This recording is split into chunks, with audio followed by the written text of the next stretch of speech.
Okay, the live stream is setting up and should be a matter of moments.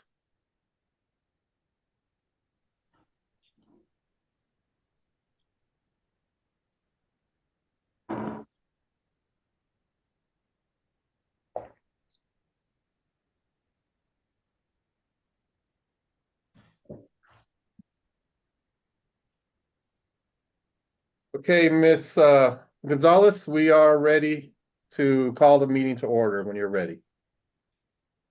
All right, everybody. Welcome to December 18th board meeting for Las Montañas Charter High School. We need to make a motion to call the meeting to order. Right? Yes. All right, so let's, is there a motion to call the meeting to order? I'll make a motion, we call the meeting to order. And Mr. Davis has seconded that motion, Ms. Gonzalez? Okay. Seeing no opposition, motion carried. Let's go ahead and review the agenda. So let's look at the approval of agenda and previous minutes. Ms. Gonzalez, let's do roll call just to. Oh, I forgot get roll that. call. Yes, Yeah. roll call. My apologies. That's okay. Hi, Cam Freitas. I'm Mike Davis. Gonzalez. Hi, Lucky Gonzalez. All right, the record reflects that we do have a quorum, Ms. Gonzalez. Now we're ready to move on to the, All right, let's start our Pledge of Allegiance, folks. I pledge allegiance allegiance to the flag of the United States of America and to the republic for which it stands, one nation, under God, indivisible, with liberty and justice for all. All right, let's move on to now approval and motion to approve previous minutes and current agenda. Agenda will be for today, December 18th, and minutes for November 20th. The attachments, everyone's been mailed the attachments. So please, we've had time to review them. So if there aren't any objections or any changes that need to be made, if there's a motion. I'll make a motion, we approve the agenda and previous minutes. Is there a second? Say that again, Mr. Davis, please. Yes, Mr. Davis did do a second. Okay. Do we have to do those in favor at this point and then do the scene? I always forget. No, you could do the same statement. Okay, cool. So scene, no opposition, motion carried. Open forum, we will move to open forum. Do we have anybody online, Kaz? Madam President, there is no one else online. We are here at the school and there's nobody at the school either for open forum. Okay. Then we will proceed to discussion and or action regarding fiscal from Miss Priscilla. Good morning, everyone.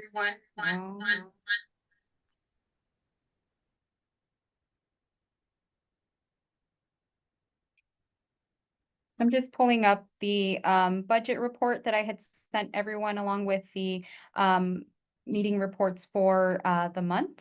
You have had time to kind of review our budget and where it lays in November 2024. So I'll go ahead and go into the visual. Again, this is staying the same mostly for our 11,000 operational report. This is plotting budget over 10,000 with expenditures over 5. So again, the majority of our expenses are again in salary and benefits, as well as supplies and materials and utilities.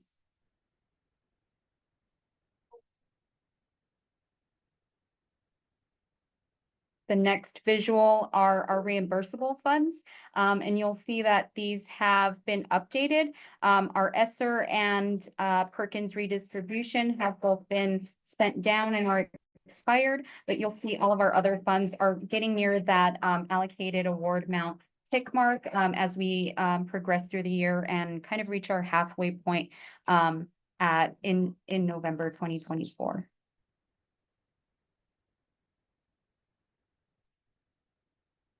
Moving on to our revenue comparison.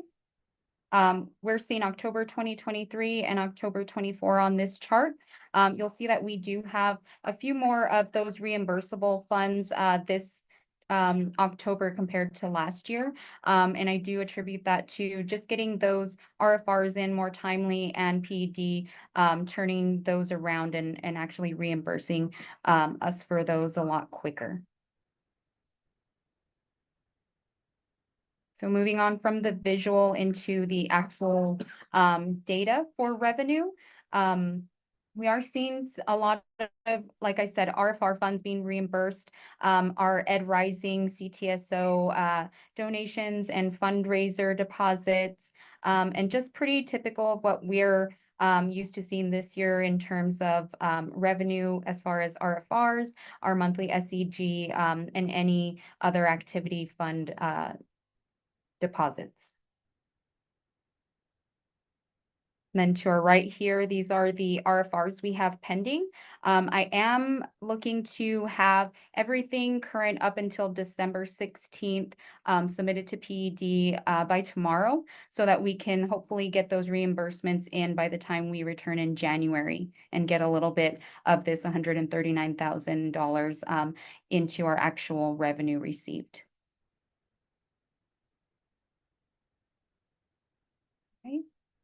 Disbursements for November 2024, we are totaling $278,147. This was emailed to you, so if you would like to see all the detail and all the expenditures, checks, payments processed, that's all in there. If there are no questions about the budget reports, I'll begin presenting the action items. So this month, we do have 4 bars that I'd like to present, and I'll highlight them down here so they're a little bit easier to see.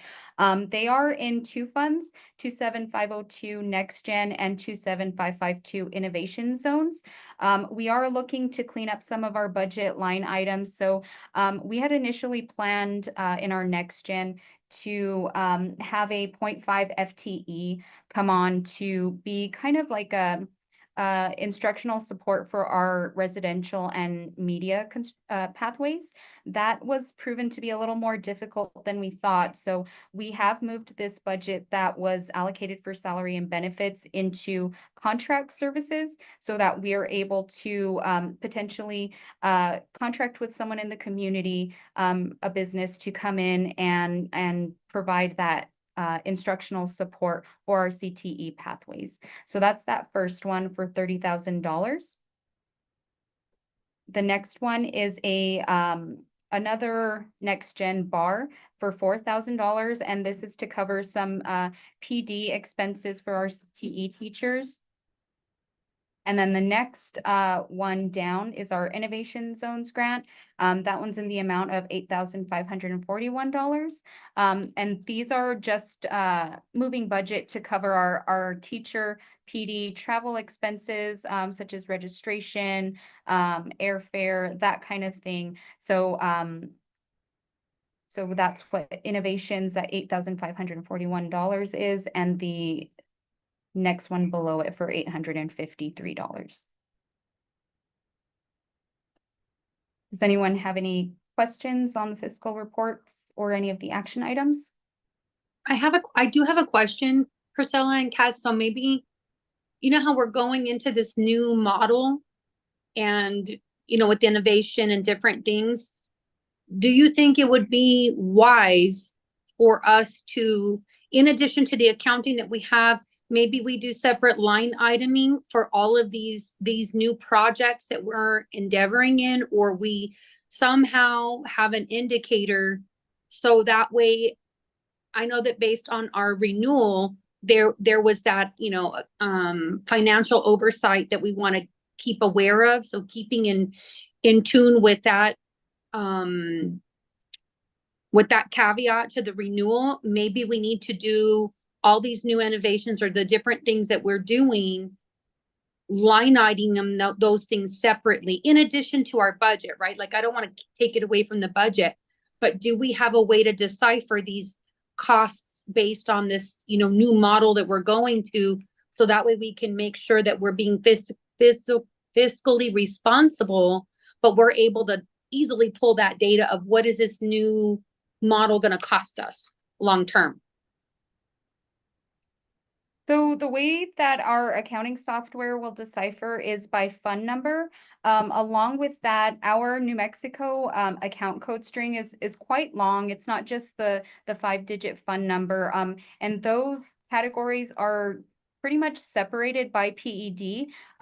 So I'll let you know, I think it's the third category in the account code string that will tell you whether it's a regular ed expense, a CTE ed expense, Okay. special education. So that has already been built into our account code string within our budget. Mhm. So I can pull those reports separately by program from our software if that's kind of the direction that you're thinking. And maybe we can table this to the financial committee over, when we meet together as a financial committee, so that way we can figure that out. But I just really want to keep that in mind with the restriction, or not restriction, but with the contingency, right? With the renewals, so that we could easily be able to say, this is what this is, and this is how we did it, and this is all the why behind it, pretty quickly. Because I'm sure they're going to be wanting to audit that portion. Okay, sounds good. I'll make note. Hi, Mr. Dan Hill, how you doing? I'm not sure if you could shed any light on that condition for us. Do you have any kind of insight on that? That's where I think Ms. Gonzalez is coming from, that condition for the renewal. Mhm. Yeah, excuse me. So, I think I don't have any insight at this time other than, it was voted on at the hearing. My kind of take on it is with that, previous audit issue, you're going to get a condition kind of no matter what on finances. I think we will have more information in the spring when we negotiate the contract well, even before that, they'll send out a letter with the condition kind of spelled out in writing. And then we have the contract negotiations when the condition will get finalized. I think it's very likely, though, that you'll be able to get the condition removed after a couple of years of good financial performance. So I would just focus on kind of everything you're doing, making sure you have the right internal controls in place, and then, hopefully we'll have a couple of years of clean audits, and then we can get the condition removed. Okay, that sounds good. Thanks for that clarification. So, yeah, Ms. Gonzalez, once that condition is finalized, Okay. I think we can respond and make a plan, for our monthly meetings and for our visuals and Priscilla's report, Okay. Based on that. Perfect. And yeah, we can discuss it more in the finance committee meeting as well. Okay. Cool, thank you. Anybody else have any other questions on Priscilla's report for this month?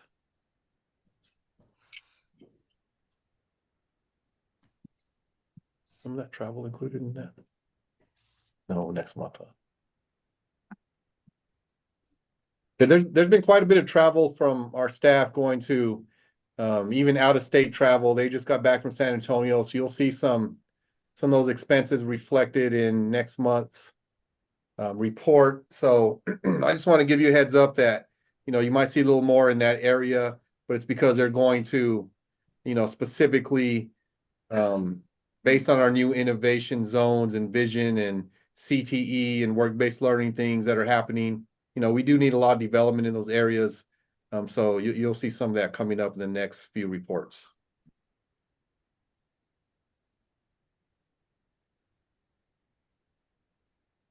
Other than that, if there's no other questions, we can entertain a motion to approve November 2024 financials and action items for the bar 27502, 27552 for next gen and innovative zone funding. I'll make a motion. I'll second. Okay, thank you. Thank you, Mr. Freitas, Ms. Gonzalez, for that motion to approve. Seen? No opposition? Motion carried. Let's move on to the superintendent's report. Mr. Martinez, you're on. Thank you, Ms. Gonzalez, members of the board.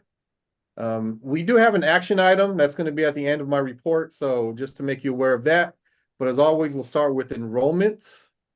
And we do have a graph that Priscilla is going to share as requested by this board about our enrollment.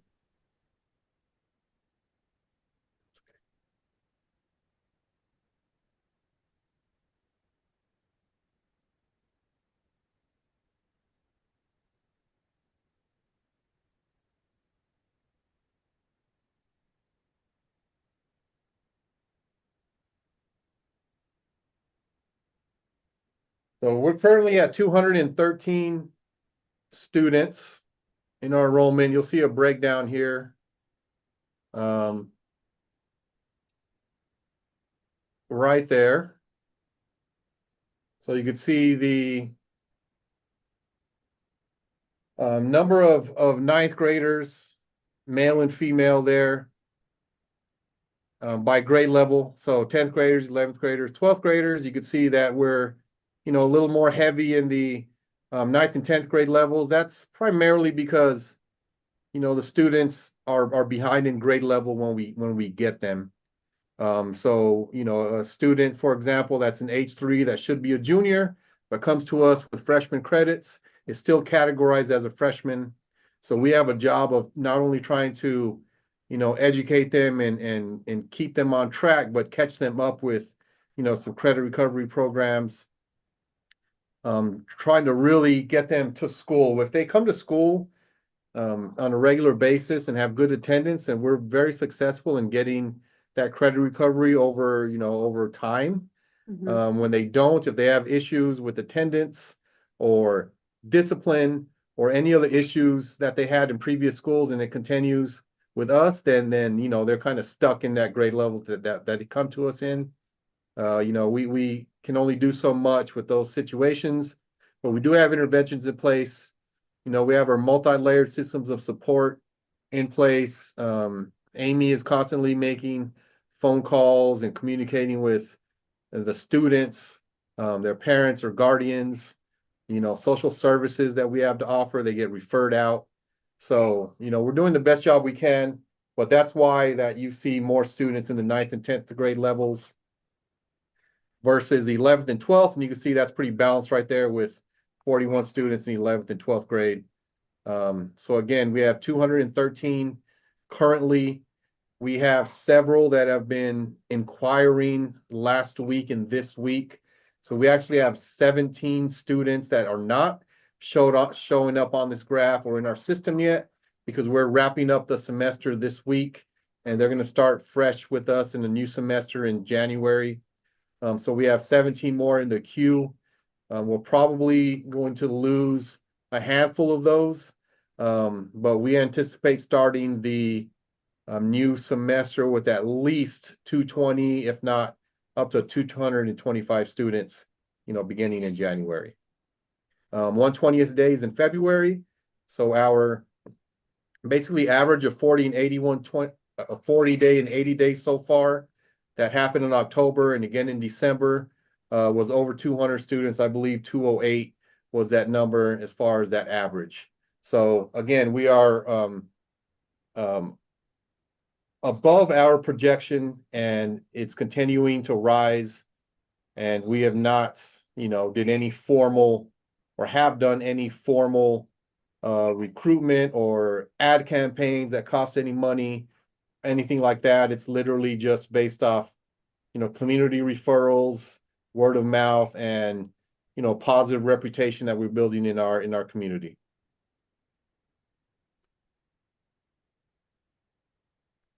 The next slide just has a breakdown of different ethnicities as far as our enrolled students and by grade level as well.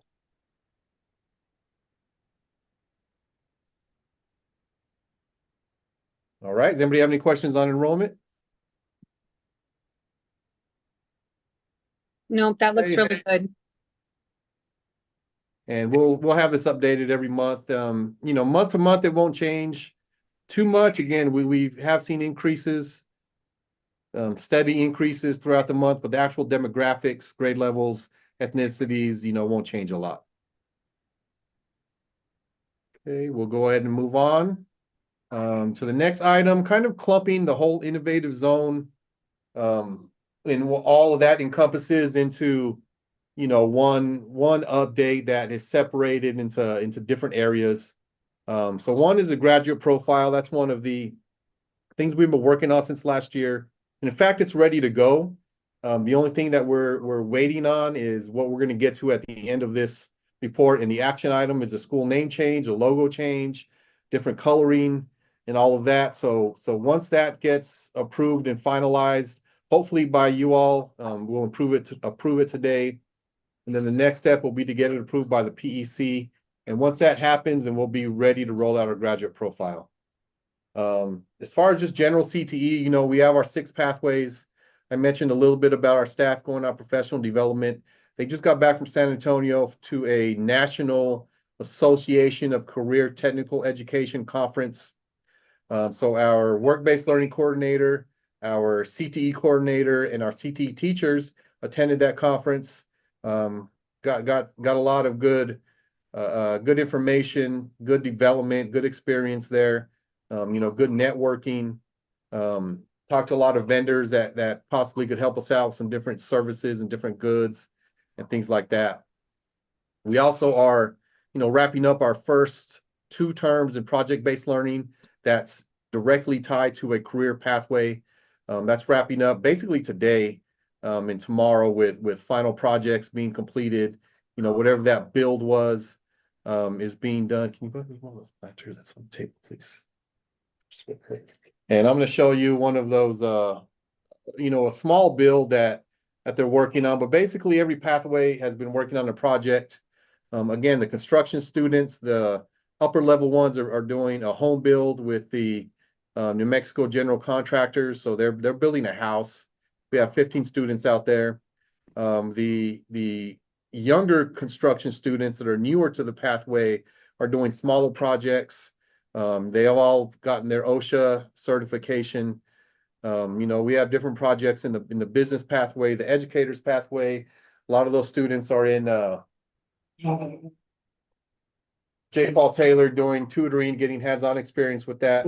This is an example of one of a planter that the younger construction students new to the program are doing.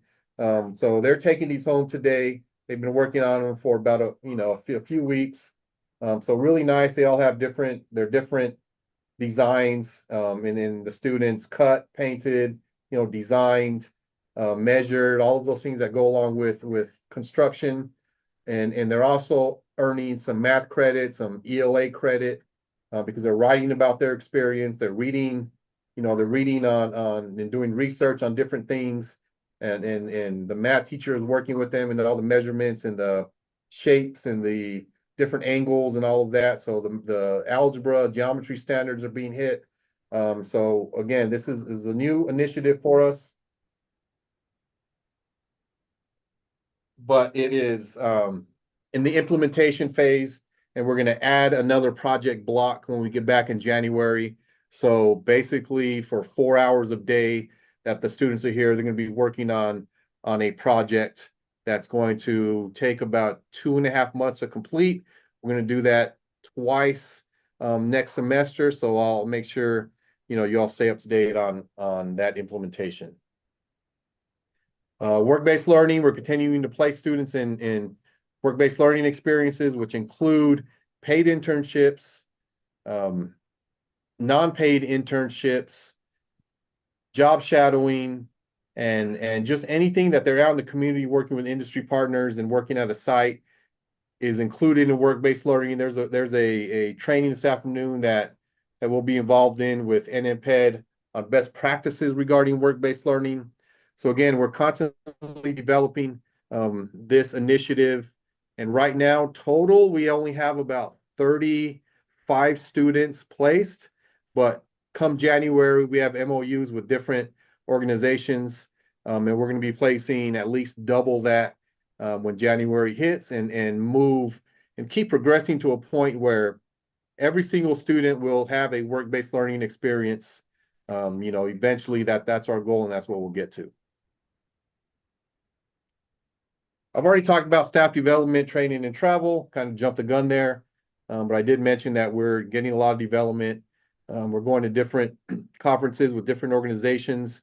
We're getting in-house training as well with our project-based learning coach that does weekly meetings and also daily, support with teacher teams that are doing PBL.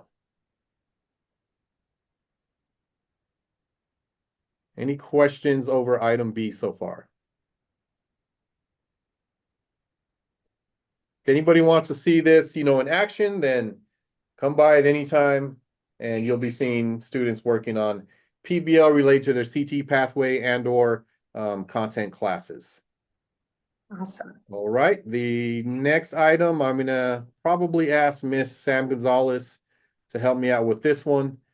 So Sam, get ready, please. So we're basically in the stage of after we received our renewal vote at the commission, that which we happened in November. We're already having meetings and preparing for our next steps, which is contract negotiations.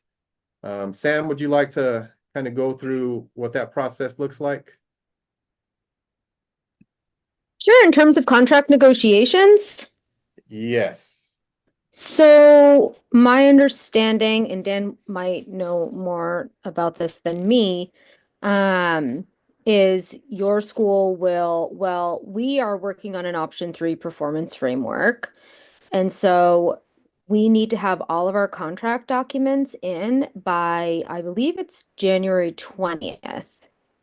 So we'll submit everything by then. Our team is already working to prepare those documents. We've met several times with the Charter Schools Division to iron out details relating the interim assessment the school's going to use. And then, like I said, we'll submit in January, and then we will begin the negotiation process, which Dan will be a huge part of. I believe it's the week of February 11th. Yes, that is correct. And so, similar to what Dan said earlier, that's when we'll iron out, or Dan will work to represent the school to iron out the majority of the details related to the contract. So we'll prepare. I'll work internally to prepare the documents, and then Dan will do support the school to negotiate what it is we're asking for, if that makes sense. The one thing I'll add is, so when we say negotiation, the majority of the terms of the contract are set. The things that we'll negotiate will be the performance framework option 3, which that is a lot of work, and there'll be a lot of kind of back and forth on that, and then mission specific goals.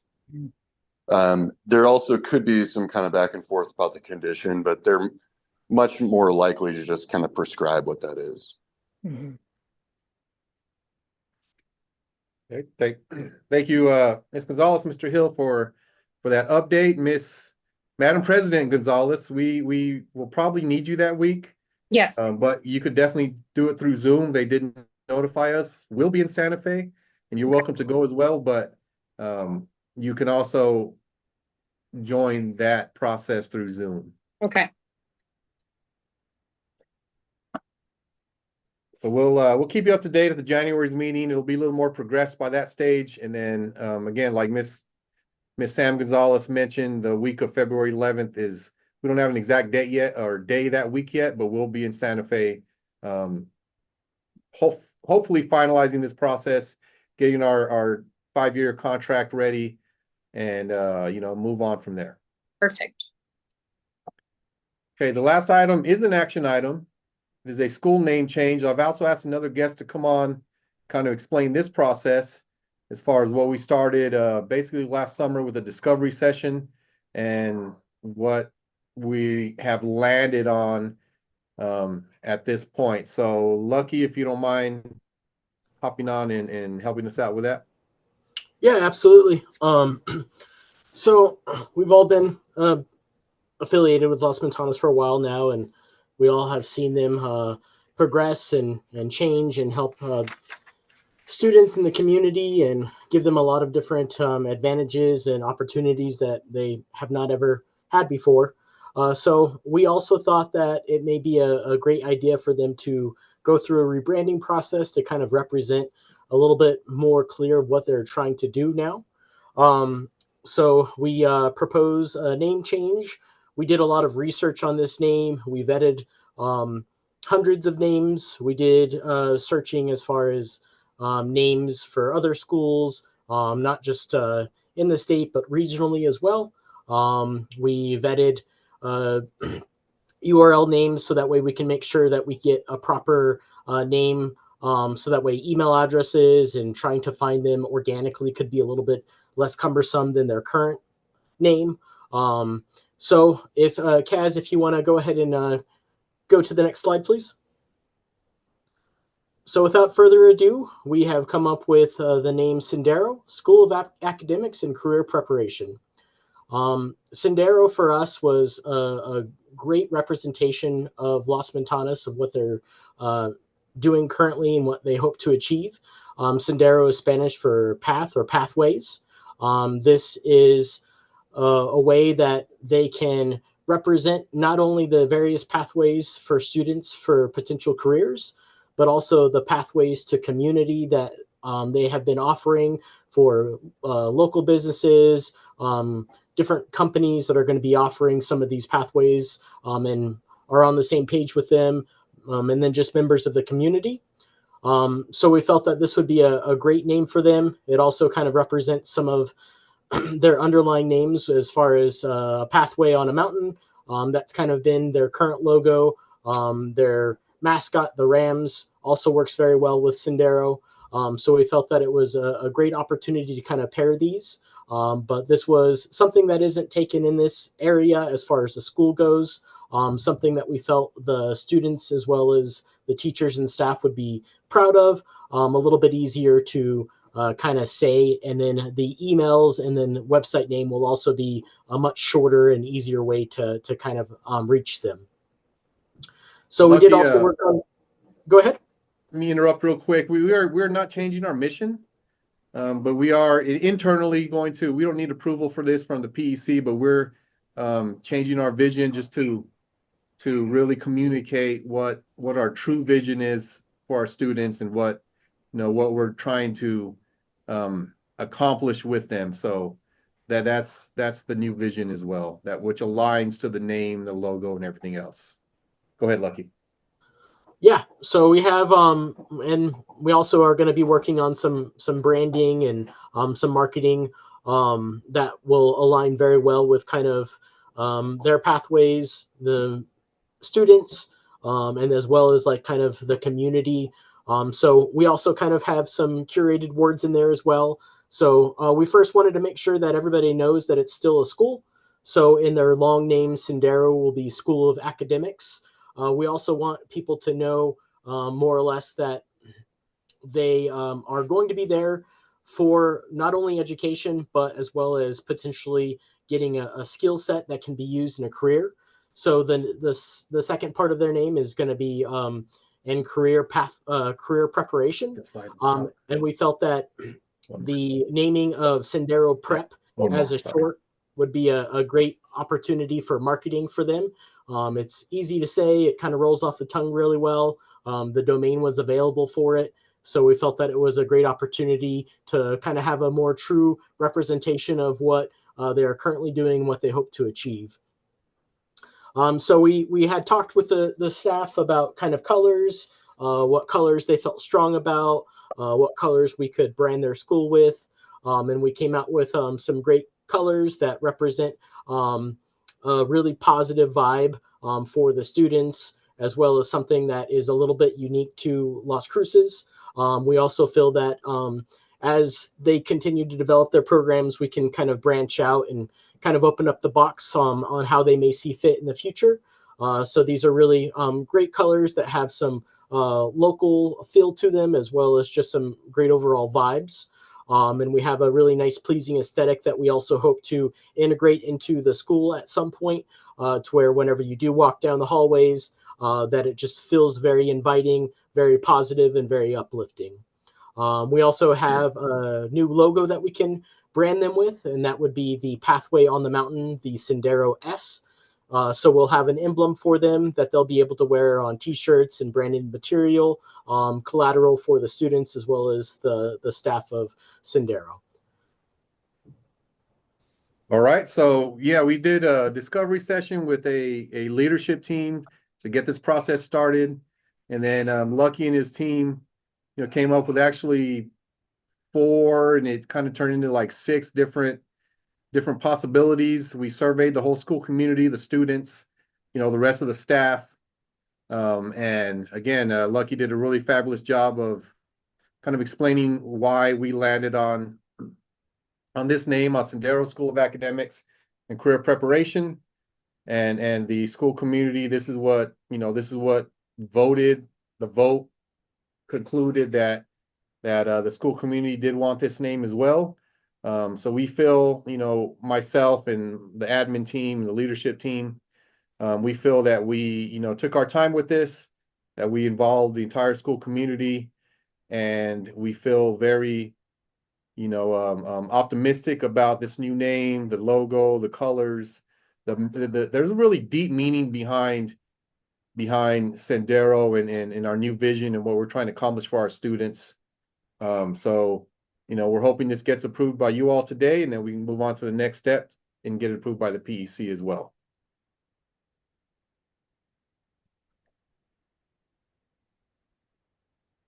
Does anybody have any questions?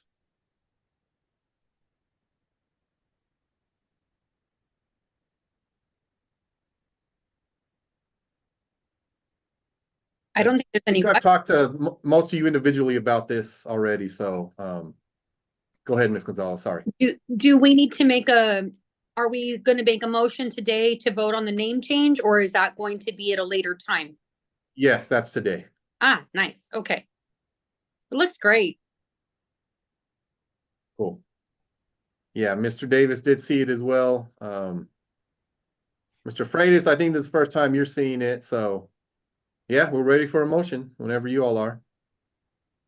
All right. Is there? Yeah, it looks Chairman, good. so Looks good. Go ahead, Mr. Davis. I believe we elect a recommendation by the school to change the name from Los Montaños to go before. Okay. I Thank you, Mr. second. Davis. Thank you, Mr. Freitas, for the second. Right. Seen. No opposition. Motion carried. Sendero. Here we go. Yeah, exciting. Awesome.